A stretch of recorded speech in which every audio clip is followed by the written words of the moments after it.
we should not miss this opportunity. We should not take it for granted that we are always human beings. If you can have the capacity to look back into your previous lives, you'll be astonished that we have had so many different life forms, that we have been trees and insects and birds and mammals. They were nobody else, they were the same souls. And we've gone through a whole cycle of different types of birth. 8.4 million types of birth are registered.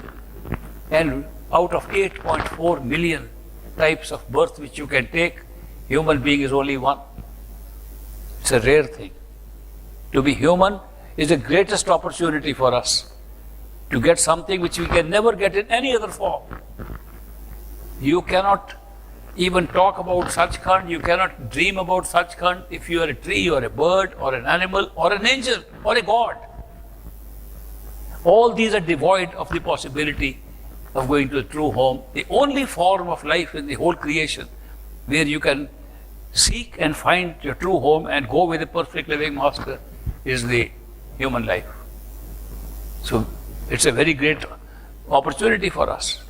Don't waste it by living like animals. Just eating, drinking, spending your time, having children, sex, just like other animals. If you live like them, you've wasted our life.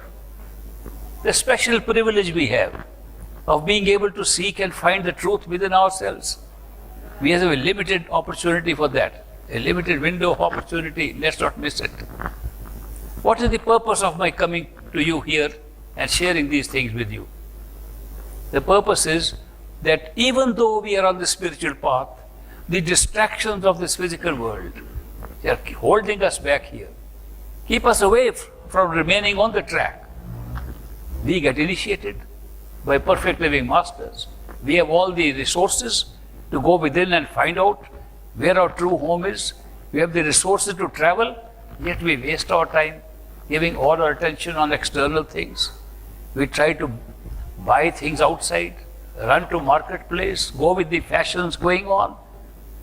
We buy more clothes, buy more houses, buy more cars, and we spend all our time in acquiring these objects, realizing fully well that nobody has ever been able to carry these things with him when they die. We try to make friends here. We fall in love with people. We try to make our children the most important thing of our life, our parents, our children, our brothers, sisters. And when we die, none of them are going with us. Don't we see this every day? We can go and see people dying. We go to the cremation ground with them. And we see that they have taken nothing with them. And everybody is left behind. Yet, how much time we are spending, how much attention we are spending on these things. Nothing will go with us. We are trying to make those things our own, which will never become our own. And the real thing which can become our own, a friend whose friendship can take us beyond this life, beyond this physical body, whose friendship can take us directly to our true home, the permanent Sachkhand. We don't care for that.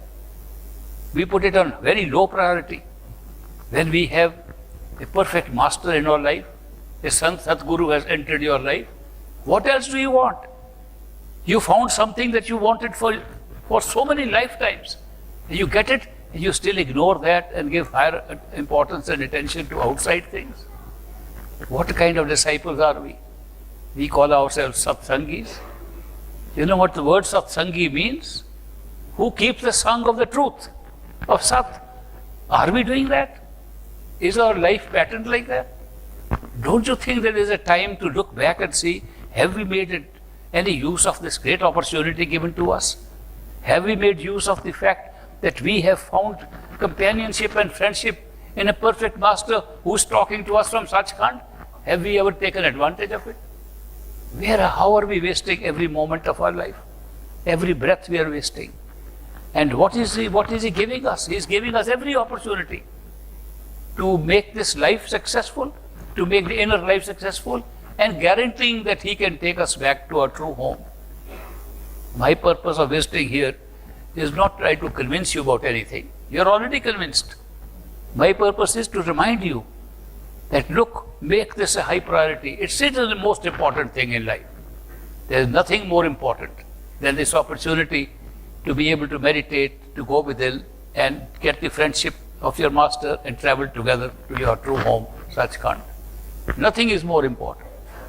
If my visit here and spending these 3 days with you has given you the urge to go back to regular meditation, has given you the urge to think of how much you have been missing your master, if it has created that passion in you, my visit is successful. But if it is merely another discourse, another satsang that came in from one ear and went out from the other ear, and it was good while you were listening, when you go home you left it behind, then it's no use.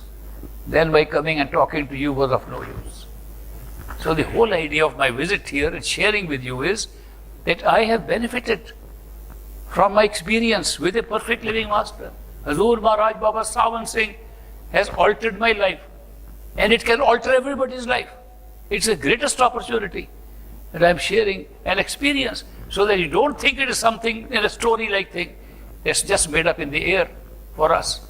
It's a practical thing, scientific thing. It can be practiced in scientific lines, and it can be explored in scientific lines. Let us not make Sant Mat into a religion. When you make a religion, you go into rituals, ceremonies, what we have to do, do's and don'ts. We go so much into do's and don'ts, we forget the real purpose. I was talking to a few friends just now, before I came here, about when I went to the United States first time. I met some satsangis. I was very happy to meet them, that they are co-travelers. We are going together to Sachkhand together, and we are happy to get together here. They said, let us go and buy some groceries. So we went to a grocery store, and they began to look at the labels of everything that was there. The fine print, some had to take out their special glasses to read those fine prints on those labels. What does it contain, ingredients? I said, if you want to buy vegetables, and it says vegetables, what are you looking at? No, we never know what they can put into these things. We spent 3-4 hours on looking at those little labels. I suggested to them, if you were just to do half the time of meditation, the labels won't matter at all. These labels are not supposed to be santmat. That's only a means for us to see that if we tend to be vegetarian, we can be vegetarian by asking for vegetarian things. If you ask for a vegetarian thing and get vegetarian thing, and you're bothered about it, one friend of mine said, I always go to the kitchen of a restaurant, and there's a bar upon it that you cannot, no customer can go. He said, I have to go to check what you are doing there. And he spent hours quarreling with them. If the same time was spent in meditation, it wouldn't even matter what he was eating. See how we shift our attention from the real thing of going within and finding the truth, which is true santma. And from that we are shifting ourselves to seeing what is outside, to verify outside things and making these things more important than meditation. What good is being a vegetarian if you are angry all the time, if you are lustful all the time, if you are trying to gather things all the time? Vegetarianism doesn't care all those things, and those are more important than vegetarianism. So we put our emphasis on the wrong thing, and then we say, we are satsangis. What kind of satsangis are we? Satsangi is one who is so immersed in love for the master, who has become a mastana, an intoxicated one. That's a satsangi. A satsangi is one who doesn't care for what anybody is saying. Dukh sukh dono samkar jano, or man apmana. If you can take the dukh and sukh at equal par, and also whether somebody praises you or insults you, you are a satsangi. But we are bothered by what people say. We are trying to keep up with other people's opinions, that they decide whether we are happy or not. So what I am trying to tell you is that the real secret of the spiritual path which we all want to follow is to immerse yourself in the love and devotion of your master. Think of him all the time. Remember how much he is giving you. Everything that you had is given to you. There is so much to be thankful for. If you look at the good fortune you have and compare it with people who don't have that, compare with people who are living in such great poverty and distress and suffering, compare with them, you will be able to say thank you all the time. You will be full of gratitude.